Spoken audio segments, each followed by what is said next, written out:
Okay, so we're back now to assess the U.S. policy up to this point in time. Best person to listen to open, I think, on this would be President Obama himself. He spoke to Charlie Rose recently, and here, let's take a listen to what he told Charlie Rose was the American policy. Remember how this evolved, right? The president of Syria, Assad, was presented with peaceful protesters in the wake of the Arab Spring. He responded with violence and suppression, and that has continued to escalate. And the United States has humanitarian interests in the region. We've seen at least 100,000 people slaughtered inside of Syria, many of them women, children, innocent civilians. And the United States always has an interest in preventing that kind of bloodshed when possible. We have a regional interest because we now have, for example, more than 500,000 Syrian refugees in neighboring Jordan. Jordan, a strong ally of ours. We do not want to see Jordan destabilized as a consequence of what's happening in Syria. We're also seeing Iraq affected, Lebanon obviously affected.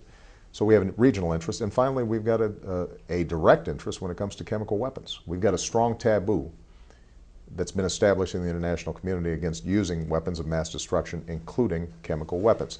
And what developed over several months was high confidence that the Assad regime had used chemical weapons. And I had been very clear that if we saw the use of chemical weapons taking place by the regime inside of Syria, that would change my calculus, and it has.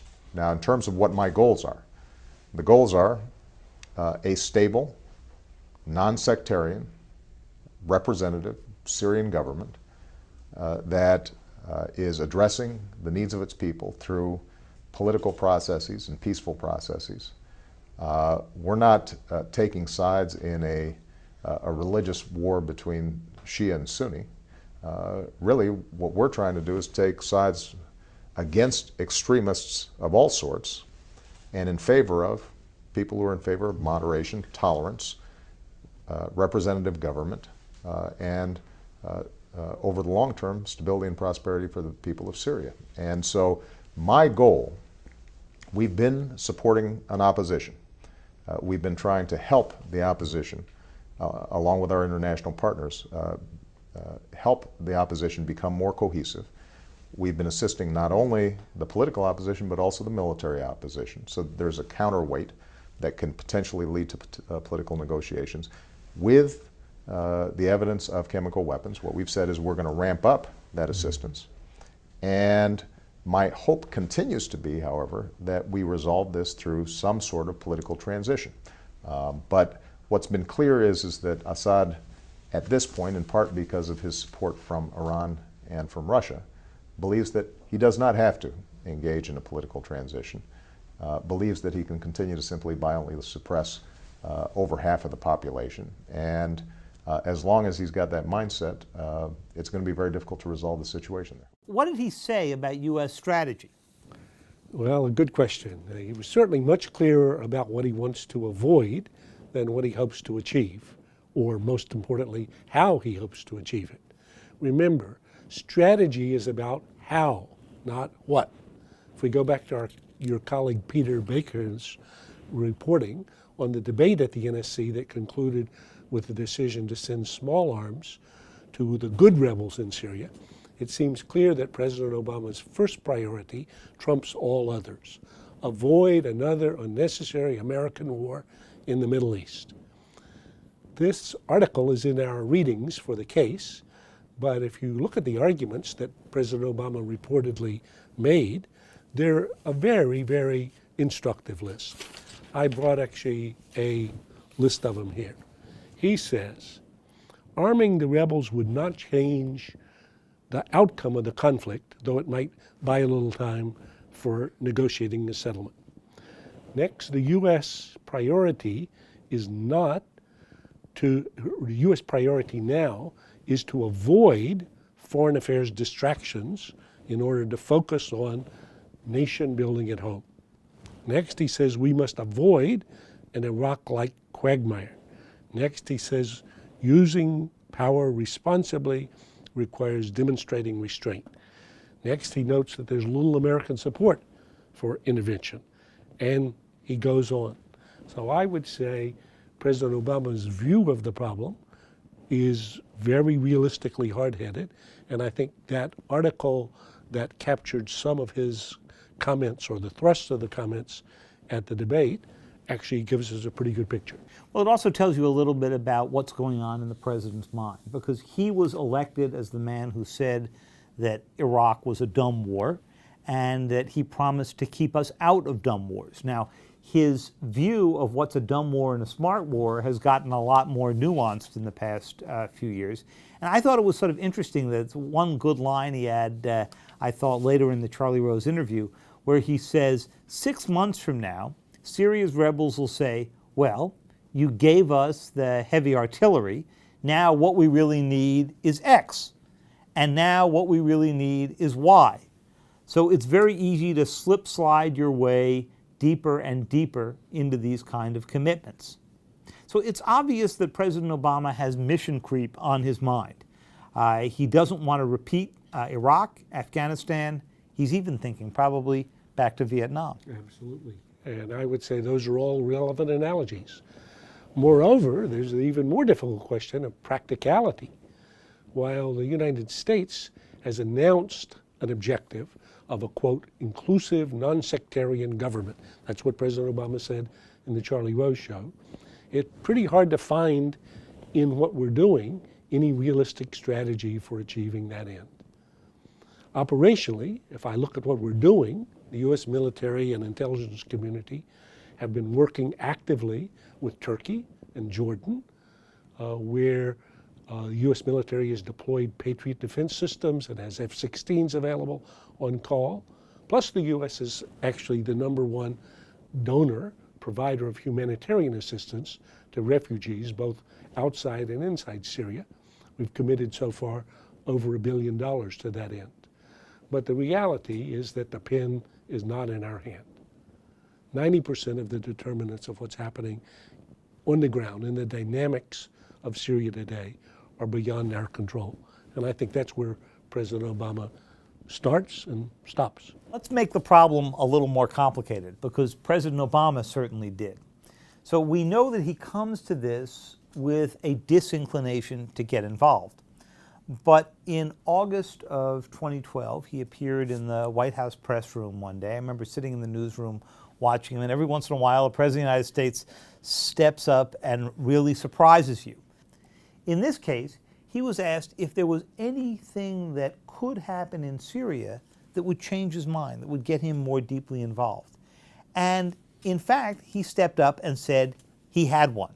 He had one thing that the Syrians might do that would actually force him to rethink his strategy. They call it a game changer. He did indeed. Let's take a look at what he said. We have been very clear to the Assad regime, but also to other players on the ground, that a red line for us is we start seeing a whole bunch of chemical weapons moving around or being utilized. That would change my calculus. That would change my equation.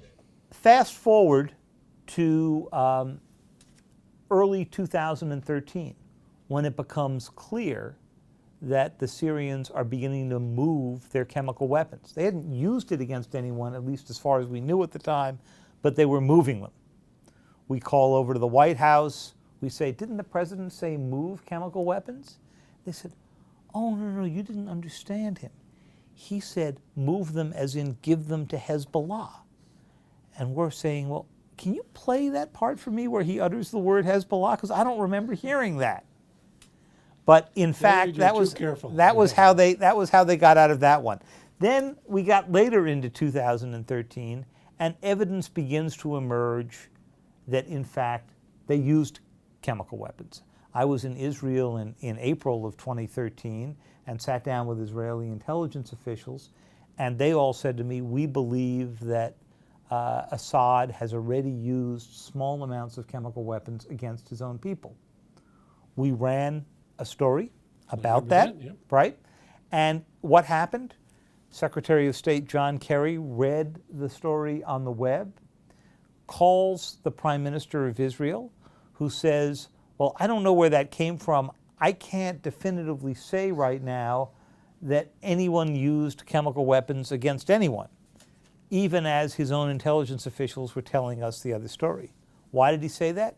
Because he didn't want to jam President Obama on his red line. Well, this played out for a few more weeks, but eventually American intelligence came to the same conclusion that Israeli intelligence had come to, that small amounts had been used. It wasn't easy to say who used them, but it was very unlikely that the chemical weapons had left the control of Syrian forces. So that would suggest it was the Syrians who used them. So, David, in June this past year, when the U.S. intelligence community decided that it had high confidence that the Assad regime had actually crossed this red line, what did Obama do? Well, he announced a slightly different strategy. It was a strategy of the U.S. beginning to provide some more accelerated help, including arms help. But he didn't come out and announce this himself. He sent his aides out to brief us. And so I guess the question for all of you is, how convincing did that seem to be? Jess, did you have any thoughts on that? I mean, it certainly doesn't sound like a game changer when you put it that way. Rebecca? I found it really upsetting that you mean that Obama gave small arms to, You found it upsetting that he went back on his commitment, or that he gave the arms? that was the policy response to give arms, because it seems to me like it won't have any long-term impact on the conflict. It's just infusing the situation with more weapons. And like you started off this section, we're talking about real people and real lives. And really creating instability in a country for civilians. So to me, it seemed really callous to say, this is my policy response because I said that if they cross a red line, I'm going to do something, and then doing something that's clearly so nominal in response. And to what problem is provision of limited amounts of small arms the answer? I think this cuts at a bigger issue, which is that in order to actually make a kinetic difference on the ground, we would have had to provide much larger weapons. And so this was clearly a political decision, and it's resulting in more lives lost and no overall strategic change. But to provide bigger weapons means getting on that slippery slope that the president talked about with Charlie Rose when he said, if you give them X, they'll want Y the next month. Well, and actually, I mean, if you were fighting for the Free Syrian Army today, or one of the other groups, and you're getting hammered by tanks, and you don't have any anti-tank capability, and you're being hammered by airplanes, and you don't have any anti-air capability, that's what you would be asking for. Well, that's true. And, there's another odd element to this as well. This is an administration that goes to great lengths to say that they'll talk about military action, but they won't talk about covert action. Well, in this case, they talked about covert action, but not about military action. So what happened was that they described these small arms shipments as a covert action. And in fact, the House and Senate Intelligence Committees, which are supposed to review these completely in secrecy, reviewed the decision, agreed to reprogram some money in the CIA budget so that the CIA could spend money on these arms instead of on something else. And then they go out and announced to the press that, in fact, they were reprogramming the money. So they were talking about a covert program in public. So that's an unusually overt covert program. Yes, I would say even I won't defend this one. Yeah, like the drones program, Yes. it's the least covert program in American history. So the result, we're told, is that some 300 or so fighters will be trained and equipped each month. So whether this is covert or whether this is overt, or whether it's overt on Mondays, Wednesdays, and Fridays and covert on Tuesdays and Thursdays, the question is it a sustainable policy? Andrew? But as for the reasons we described before, certainly not. And if beyond just basic, does this improve capability on the ground, we see that the other reasons that we were kind of, our hand was forced on this, that the United States needs to be credibly back up its red lines, and that the Europeans and the Arab allies were girding for more. They were pushing for U.S. leadership. Even now, they're not satisfied with this. And as Obama said, as you stated his quip before about, okay, now we've given them X, they're going to ask for why. So why, if you take the leader of the Free Syrian Army, this General Sam Idris, he keeps asking, pleading actually, for heavy arms in any tank and any aircraft, weapons to help level the battlefield. But that's precisely what Obama decided not to provide him. So why should the U.S. be reluctant to provide heavier arms like any tank or any air? Yes? We've had some pretty bad experiences in the past with providing exactly those kinds of weapons to exactly the kind of groups that we would be providing them to, not knowing where or how they would be used in the future, or even if they would be effective in this case. So this is the Afghanistan problem, where we armed the Mujahideen in the late 1980s and discover a decade later that they come back as Al-Qaeda, and suddenly there are anti-aircraft armed, shoulder-armed missiles that are out there, and we're afraid these are going to be used against commercial aircraft, against U.S. military aircraft. When these are used to shoot down some commercial aircraft, again, imagine going and testifying before the Senate in that case. So in one of the upcoming segments, we're going to return to this question and what else the U.S. could conceivably do and should do to stop this slaughter in Syria. But for now, it's perhaps useful enough to step back and take a broader look. What is Syria today? What's important about the scene? Who are the players? And how did we get here? Well, that's all worth taking up, because one of the worst things to do in one of these conflicts is walk into them before you understand what the country looks like.